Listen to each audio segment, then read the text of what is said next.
नमस्कार दोस्तों। कई बार मुझे ऐसा लगता है कि हमें पढ़ाई के इतर भी बात करनी चाहिए। और क्योंकि एक स्टूडेंट जब पढ़ता है तो केवल पढ़ाई ही नहीं करता, बल्कि बहुत सारी चीज़ें ऐसी होती हैं जो उसकी सफलता में कारगर होती है। जैसे एक स्टूडेंट पढ़ रहा है, मेहनत कर रहा है, बहुत मेहनत कर रहा है। उसके साथ साथ मुझे लगता है कि कुछ ऐसी बातें होती हैं जो विद्यार्थी को ध्यान रखनी चाहिए, तो उससे उसकी सफलता थोड़ी और आसान हो जाती है और एक वो बेहतर नागरिक बन जाता है। अक्सर हम केवल पढ़ाई की बात करते हैं कि ये पढ़ो, ऐसे पढ़ो, इतना पढ़ो, ऐसे रिवीजन करो, सीमित सामग्री रखो, भरोसा रखिए, वगैरह वगैरह बहुत सारी बातें हम करते हैं। लेकिन कई बार मुझे यूँ लगता है कि थोड़ी-सी बातें इस संबंध में भी होनी चाहिए कि अपना व्यवहार कैसा रखें, आचरण कैसा रखें कि आपका जीवन बड़ा सरल सा हो, अच्छे सा हो। और ये मैं इस एक्सपीरियंस के बेस पे कह रहा हूँ कि बहुत सारे विद्यार्थियों के हमारे पास में मैसेजेस आते हैं, विभिन्न प्रकार की समस्याओं के मैसेज होते हैं।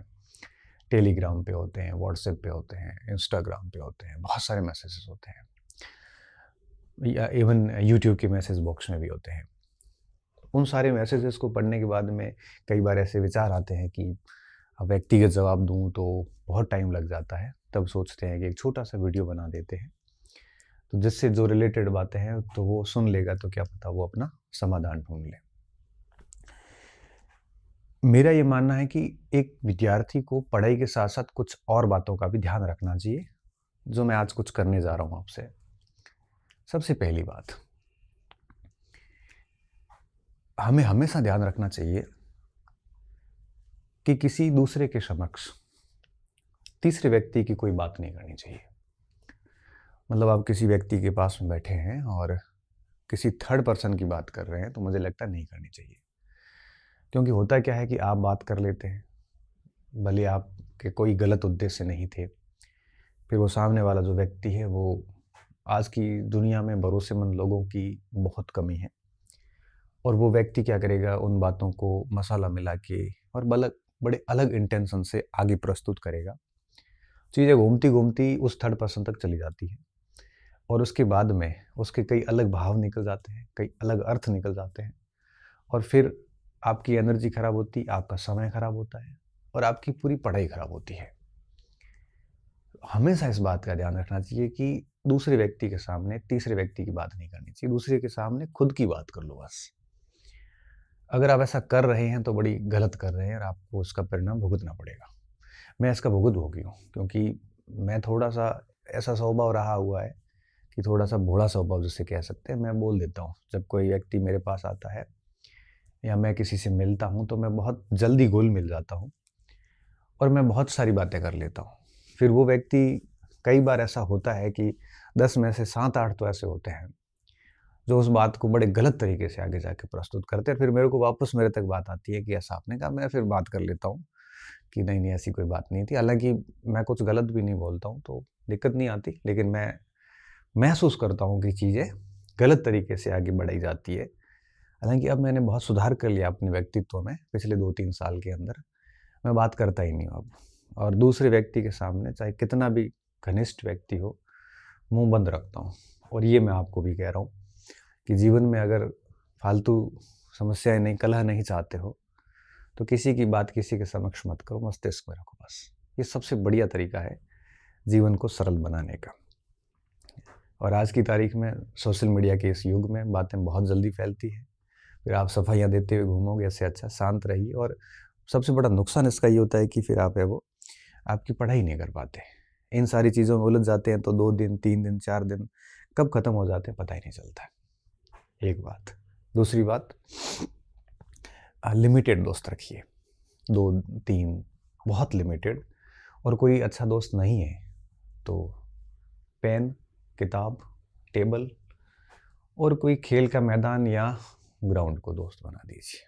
सबसे बढ़िया ये है, थक गए, घूम के आ जाओ, पढ़ लो, म्यूज़िक सुन लो और खूब मेहनत कर लो। अच्छा दोस्त नहीं है तो बेहतर है कि अकेले बढ़िया है। और अकेला भी अपने आप में परम सुख है। कोई चिक-चिक नहीं, शांति से ज़िंदगी चलती है, आराम से पढ़ाई होती है और कोई ऊर्जा खराब नहीं होती। और अगर 2-3 दोस्त अच्छे मिलते हैं तो बेहद बेहद शानदार बात है, नहीं मिलते हैं तो कम से कम झूठे लोगों से दूर रहें। 1 लाख लोगों की बजाय 5 अच्छे लोग भी साथ हो तो ज़िंदगी बेहतर बन जाती है। कोशिश करें कि लिमिटेड से लिमिटेड ग्रुप रखें, कम से कम लोग अपने आस-पास रखें और नहीं है आस-पास 1-2 लोगों से अधिक, कोई इश्यू नहीं। आप खेल के मैदान में जाइए, प्रैक्टिस कीजिए, थोड़ा बहुत 1-2 घंटे खेल-कूद लीजिए, गाने सुन लीजिए और फिर 10-15 घंटे, 12 घंटे पढ़ाई कर लीजिए।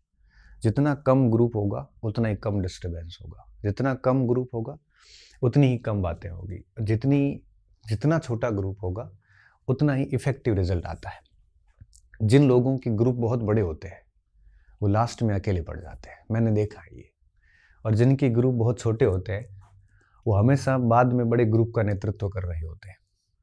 तो बड़े ग्रुप के साथ में जब हम रहते हैं, तो हम अपनी एक प्रकार से यूँ समझ लीजिए कि अपना समय, ऊर्जा बहुत खराब कर रहे होते हैं। इससे अच्छा होता है कि 2-3-4 लोगों के साथ में क्लोज़ली रहिए और वो ऐसे लोग हो जो आपसे अच्छे अधिक पढ़ रहे हो। भले ही आपसे इंटेलिजेंट नहीं हो, लेकिन मेहनत कर रहे हो, ऐसे लोगों के साथ आप अपना ग्रुपिंग करिए और जितना हो सकता है भीड़ से मुख मोड़ लीजिए। अन्यथा क्या होगा, आपकी समय जो है वो बर्बादी होगी और आप एक बढ़िया परिणाम नहीं दे पाओगे। तीसरी बात, अपनी वैल्यू बनाए रखें। वैल्यू तभी बनी रहती है जब आप कम से कम एक्सपोज़र होते हैं। आप अपने आप को जितना अधिक एक्सपोज़ करोगे, उतनी आपकी वैल्यू डाउन होती है। मतलब ये हुआ कि आप कहीं पे भी बैठे हैं, लूज़ टॉक कर रहे हैं, मतलब अंट-संट कुछ भी बोल रहे हैं आप, किसके बारे में क्या बोल रहे हैं, वो मास्टर ऐसा, वो शिक्षक ऐसा, वो स्टूडेंट ऐसा, वो किताब ऐसी, वो मटेरियल ऐसा, वो भर्ती ऐसी, वो आरपीएससी ऐसी। ऐसी अगर बहुत बकवास कर रहे हैं आप, कहीं पे भी, चाय की थड़ी से लेके दोस्तों के रूम तक, परिणाम ये निकलेगा कि आप तो बोलते जाओगे, धीरे-धीरे आपको आपकी वैल्यू डाउन होती जाएगी, कोई वैल्यू नहीं रहेगी। मेरा ये मानना है कि हमें उतने ही शब्द बोलने चाहिए जो प्रामाणिक हो और जो आवश्यक हो, बाकी शांत रहना चाहिए। आप अगर चाहते हो आपकी वैल्यू बनी रहे, तो कम से कम एक्सपोज़र होइए। ज़्यादा से ज़्यादा जितने ज़्यादा एक्सपोज़ बनेंगे, आप खुद को जितना एक्सपोज़ करोगे, उतनी आपकी वैल्यू डाउन होती है। जितना आप रिज़र्व रखोगे, ज़रूरत पड़ने पर 4 शब्द कह दो तो आपकी वैल्यू बनी रहती है। इसलिए कहते हैं कि बहुत मौके पर, जहाँ आपको कोई सुनने वाला हो और जहाँ बोलना बहुत ज़रूरी हो, वहाँ बहुत सीमित शब्दों में आप अपनी बात रख दीजिए। आपकी वैल्यू सच में बनी रहती है। और अगर आप बेबुनियादी बकवास करते हैं हर जगह पे, तो अल्टीमेटली परिणाम ये होगा कि आपको कोई नहीं पूछेगा और आपकी बात को कोई सीरियस नहीं लेगा। ऐसा कहा जाएगा ये यूँ ही बकता रहता है। ये बात यूट्यूब पे भी लागू होती है। जैसे मान लो हर दिन कोई यूट्यूब पे चढ़ जाता है। अब मैं भी अगर हर दिन ऐसे आते-आते बोलूँगा ना, जैसे मैं तो आज ये मोटिवेशनल स्पीच लेके शायद 6-7 महीने बाद आया हूँ, बिना किसी विषय के। अगर मैं ये हर दिन आऊँगा तो मेरी भी कोई वैल्यू नहीं रहेगी। इसलिए कहते हैं कि वैल्यू जो है वो बनाए रखिए और ये तभी होगी जब आप अपने आप को थोड़ा रिज़र्व रखेंगे। अब हर जगह बकवास करेंगे, तो कहते हैं कि बोलना वहीं चाहिए जहाँ बहुत ज़्यादा ज़रूरी हो और आपकी बात सुनने वाला कोई हो। हम कई बार मंचों पे जाते हैं तो कई बार हम 15 मिनट का स्पीच देते हैं, कई बार 1.5 घंटे का हो जाता है। ये उस बात पे डिपेंड करता है कि सामने श्रोता कौन है। अगर वो बहुत ध्यान से सुन रहे हैं तो हमारी बात बढ़ती जाती है और कब 1.5 घंटा चला जाता है हमें खुद को पता नहीं चलता। और कई बार श्रोता ऐसे उदासीन से होते हैं, सुनने के मूड में नहीं होते हैं, तब हम हमारी बात को 10-15 मिनट में ख़त्म कर देते हैं। तो जितना आवश्यक हो, जितना ज़रूरी हो, जगह देखिए, कहाँ बैठे हो आप, उस हिसाब से बोलिए और जितना लिमिटेड बोलोगे, उतनी आपकी वैल्यू बनी रहेगी। कम बोलने वाले लोगों की वैल्यू बहुत अच्छी होती है। मनमोहन सिंह जी उनमें से एक थे। चौथी बात, अपनी प्लानिंग, अपनी स्ट्रेटजी कोशिश करिए कि वो थोड़ी सीक्रेट रहे। आप किस भर्ती की तैयारी कर रहे हैं, कैसे कर रहे हैं, ये अपने मन में रखें और अपने कुछ लोगों तक रखें। हालाँकि मेरे पर ये बात लागू नहीं होती, मैं तो बोल देता हूँ कि मेरे आगे क्या प्रोजेक्ट है, मैं तो बोल देता हूँ। लेकिन मैं कोशिश ये आपको ये कहना चाहूँगा कि ये गलती आप ना करें। जो मन में है, जो प्लानिंग है उसको थोड़ा सीक्रेट रखें। प्लानिंग आउट होने के बाद में फिर वो उतनी इफेक्टिव नहीं रहती। हालांकि मेरे इंटेंशन अलग होते हैं, हम कुछ बोल देते हैं प्रोजेक्ट के बारे में, पहले ही बोल देते हैं, फिर दबाव आ जाता है, फिर हमें करना पड़ता है। नौकरी लगने के बाद में व्यक्ति थोड़ा सा आलसी हो जाता है, तो हम भी आलसी हो गए हैं। हालांकि अब अभी तक तो मैं नहीं हूँ, लेकिन मैं पहले से एक प्रोजेक्ट आगे अनाउंस करके रखता हूँ, तो फिर उसका दबाव रहता है, तो दबाव के चलते काम करता रहता हूँ। इसलिए हम लोग पहले बोल देते हैं। बाकी मुझे पता है कि प्लानिंग कहनी नहीं चाहिए, लेकिन मैं इसलिए कहता हूँ कि फिर कहने के बाद में हमारे ऊपर एक प्रेशर बन जाता है कि अब आपको काम करना पड़ेगा, और उसके चलते हम कर लेते हैं। लेकिन बेरोजगारी के दौर में हम प्लानिंग सीक्रेट रखते थे कि क्या करना है क्या नहीं करना है, ये बस मस्तिष्क में रखिए, ताकि लोगों का आपके ऊपर बिना फालतू का जो दबाव है वो कभी नहीं आएगा। और जो भी स्ट्रेटजी बनाते हो पूरी सीक्रेट रहनी चाहिए। फिर उसको इम्प्लीमेंट करने के लिए छोटी छोटी प्लानिंग बनाइए कि प्रतिदिन कितना करना है, वीकली क्या करना है, मंथली क्या करना है, पूरा एक सिस्टमेटिक तरीके से होना चाहिए। तभी आनंद आता है पढ़ाई में, और आप अपने आप में मस्त रहते हैं। आप अगर दुनियावी क्षेत्रों में फंसे हुए हैं तो कोई प्लानिंग काम नहीं करेगी। जैसे कहा ना, दूसरे की बात तीसरे की बात दूसरे के सामने, दूसरे की बात तीसरे के सामने, ऐसे करना, बहुत सारी ग्रुपिंग, हर जगह बकवास, हर जगह मीटिंग में चले जाना, सोशल बहुत अधिक होना, तो कोई प्लानिंग काम नहीं करेगी। इसलिए उन सारी चीज़ों से दूर रहते हुए ये करना चाहिए, ताकि जितनी रणनीतियाँ सीक्रेट होती है उतनी प्रभावी तरीके से काम कर सकती है। इसके अलावा जब भी कोई डिसीजन लेते हो तो आप अपनी क्षमता और अपने समझ के अनुसार लेनी चाहिए। आप देखा देखी नहीं करनी चाहिए कि दुनिया क्या कर रही है, वो दुनिया के ऊपर छोड़िए। आप अगर ये सोचते हैं कि आप कोई आईएएस की कर रहा है कि नहीं मैं भी आईएएस की करता हूँ, गलत तरीका है बहुत। आप अपनी क्षमता के अनुसार डिसीजन लीजिए। अब जैसे कई बच्चे के सर फर्स्ट ग्रेड में पोस्ट कम, हम फर्स्ट डी कर रहे हैं, क्या मेरे साथी सारे थर्ड ग्रेड में चले गए तो मैं क्या उसकी तरफ चला जाऊँ क्या? तो मैं कहता हूँ कि वो साथी अध्यापक बन गए, ठीक है, बन जाएंगे, फिर उसके बाद में क्या? और आप मान लो फर्स्ट ग्रेड नहीं भी हुए और अगली बढ़िया तैयारी करते गए तो डेफिनेटली हो जाओगे। तो आप 1 साल बाद फर्स्ट ग्रेड बनेंगे, सीधे 4800 के ग्रेड पे आओगे, आपके साथी जो है 3600 पे रहेंगे, उसको 4800 पे आने में 18 साल लग जाएंगे। आपने चुना भी किस भर्ती को है, आपने चुना भी राजपत्रित अधिकारी को है, तो डेफिनेटली टाइम तो लगेगा, और जब भी मिलेगा शानदार मिलेगा। इसलिए मेरा ये मानना है कि जब भी कोई डिसीजन लेते हो, किस शिक्षक से पढ़ना है, कौन से कंटेंट से पढ़ना है, क्या किताब लानी है, कौन सी तैयारी करनी है, इनपुट ले लीजिए एक बार, फिर निष्कर्ष निकाल के खुद की जो कैपेबिलिटी है, क्षमता है, और खुद की जो अंडरस्टैंडिंग है, उसका सूक्ष्मता के साथ और बड़े निरपेक्ष रूप से आंकलन करके, और उसके बाद डिसीजन लीजिए कि मुझे क्या करना है, कैसे पढ़ना है, कैसे पढ़ना है। फिर वापस मुड़ के नहीं देखना चाहिए। क्यों? क्योंकि जितना आप डिसीजन डगमगाएगा, जितना अस्थिर होंगे, उतनी ही तैयारी आपकी नेगेटिव रूप से प्रभावित होगी। एक बार डिसीजन लेने के बाद में उसको लागू करने के लिए जान लगा दीजिए, और आप देखना कि एक शानदार परिणाम आपके पास में होगा। शानदार परिणाम मैं बता रहा हूं। अगर भटकाव बहुत अधिक है तो निश्चित तौर पे दिक्कत होती है। अब आपको कोई भी भटका लेता, आप इतने वल्नरेबल हो गए हो, सुभेद्य हो गए हो कि कोई बहुत आप निर्णय लेके एकदम शानदार तैयारी शुरू कर चुके हैं, और कोई भी एरा गिरा के आपको भटका जाता है, और आप भटक जाते हैं, और फिर मैसेज करते हैं मुझे, सर ये पढ़ूंगी वो पढ़ूंगी, ये करूंगी वो करूँ। इसलिए कहता हूँ कि आपके डिसीजन सीक्रेट रखिए, अपने डिसीजन अपनी क्षमता के अनुसार लीजिए। वो विद्यार्थी बहुत आगे जाता है, उसको डिसीजन लेने आ जाते हैं, उसको उसके बारे में पता चल जाता है, आपके डिसीजन कोई और क्यों ले। और सेकंड लास्ट बात, कि मार्केट की गॉसिप से हमेशा दूर रहे। ये बाजार की जो बातें हैं, बाजार की जो तथाकथित गप्पे हैं, ये आपको बर्बाद कर देगी। ये आपकी वैल्यू डाउन करती है, आपको आवारा सा घोषित कर देती है, आपका ध्यान भटकाती है, आपको एक प्रकार से यूँ समझ लीजिए कि भटकाने का काम करती है।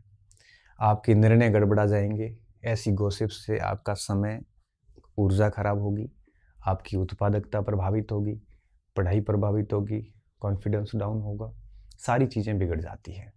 आपकी दुनिया के प्रति धारणाएं गलत होती है, क्योंकि गॉसिप्स का हिस्सा बन बन के आप कई सही व्यक्तियों को गलत मान बैठते हैं, आप कई गलत व्यक्तियों को सही मान बैठते हैं, क्योंकि जितनी ज़्यादा गॉसिप्स में भाग लोगे, गप्पों में भाग लोगे, आपकी धारणाएं दुनिया के लिए अलग होती है। कोई सही व्यक्ति है और आपको उसके 4 कोई विरोधी यूं ही मिल गए, आपने उनको सुन लिया, आपके लिए भी वो विरोधी हो गया, जबकि आपका तो उससे कोई संबंध ही नहीं रहा। समय खराब हुआ जो अलग, पढ़ाई खराब हुई जो अलग, समय नष्ट होने के बाद में जो उत्साह डाउन होता है एक प्रकार से वो अलग, और एक अच्छा खासा चांस गंवा दोगे वो अलग। इससे अच्छा है कि मार्केट की गॉसिप से सच में अलग दूर रहें, 2-4 लोगों को साथ रखें, और वो भी नहीं है कोई तो मैंने कहा ना, टेबल और स्टेडियम नहीं है तो रोड की साइड में अगर आप 2 किलोमीटर पैदल चल के आओ जाओ, 20-30 मिनट घूम लो, इससे बढ़िया और क्या हो सकता है। ये सबसे बढ़िया तरीके होते हैं अपने आप को संतुलित करने के, मैनेज करने के। और अंतिम बात कि जितना अधिक अनुशासित और नियमित रहेंगे, अनुशासित का क्या मतलब है? अनुशासित का मतलब है सुबह उठने से लेके शाम को सोने तक आप अपने आप को मॉनिटर करो, दुनिया आपको मॉनिटर नहीं करे। किसी ने कह दिया कि चलो चाय पीने चलते हैं, अब वो आपको वो मॉनिटर कर रहा और आप उसके साथ चल दिए, पूरी पीछे टाइम टेबल बिगड़ गया। किसी ने कहा कि चलो आज वहाँ चलते हैं, ऐसे तो आप अगर दुनिया के कहने पे चलते फिरते रहोगे तो अनुशासन कहाँ है? ये आपका तो शासन है ही नहीं, आप किसी और से शासित हो रहे हैं। सुबह से शाम तक आप अपने अनुसार चलें कि मुझे क्या करना है। मुझे फिल्म देखने जाना तो चले जाओ, आपने खुद ने तय किया है। कोई और कहे और आप निकलो, ऐसे तो फिर पूरा दिन आप चलते रहोगे, क्योंकि वहाँ तो अपने आसपास जान पहचान के खूब लोग होते हैं। अनुशासन का मतलब ये है कि आप अपने अनुसार चलें और अपने अनुसार जो काम करने हैं वो सब करते रहें, तभी नियमितता बनती है, तभी टाइम का यूटिलाइज होता है और प्रोडक्टिविटी आती है, उत्पादकता आती है। टाइम की जितनी अधिक उत्पादकता आएगी, जितना अधिक टाइम को आप अच्छे से यूटिलाइज करोगे, प्रोडक्टिविटी बढ़ती जाती है, कॉन्फिडेंस बढ़ता जाता है। आप हमेशा इस बात का ध्यान रखें कि आप अपने अनुसार चलें। आपको चाय की तलब लगी है तो आप जाएं और पी के आए। कोई आपको कह रहा है कि चाय पीने चले और आप जा रहे हैं, ये गलत है। क्यों? क्योंकि ऐसे तो आप अभी चाय पीने चले गए, अब थोड़ी देर बाद में कोई और दोस्त आएगा, आपको कहेगा कि वहाँ चलते हैं, आप वहाँ जाओगे। ऐसे तो आप दुनिया को ना ही नहीं कह पाओगे, नो सेइंग की पावर ही नहीं है। ये तो अनुशासन जैसी तो बात ही नहीं रही। अनुशासन का मतलब होता है आप अपने अनुसार चलें, और सुबह से शाम तक आपका पूरा दिन बिल्कुल फिक्स होना चाहिए किस समय क्या कार्य करना है। सुबह सुबह 3 घंटे पढ़ना है तो ठीक है, सुबह 3 बजे, 4 बजे, 5 बजे उठे, 8-9 बजे तक बढ़िया 4-5 घंटे पढ़ाई कर ली।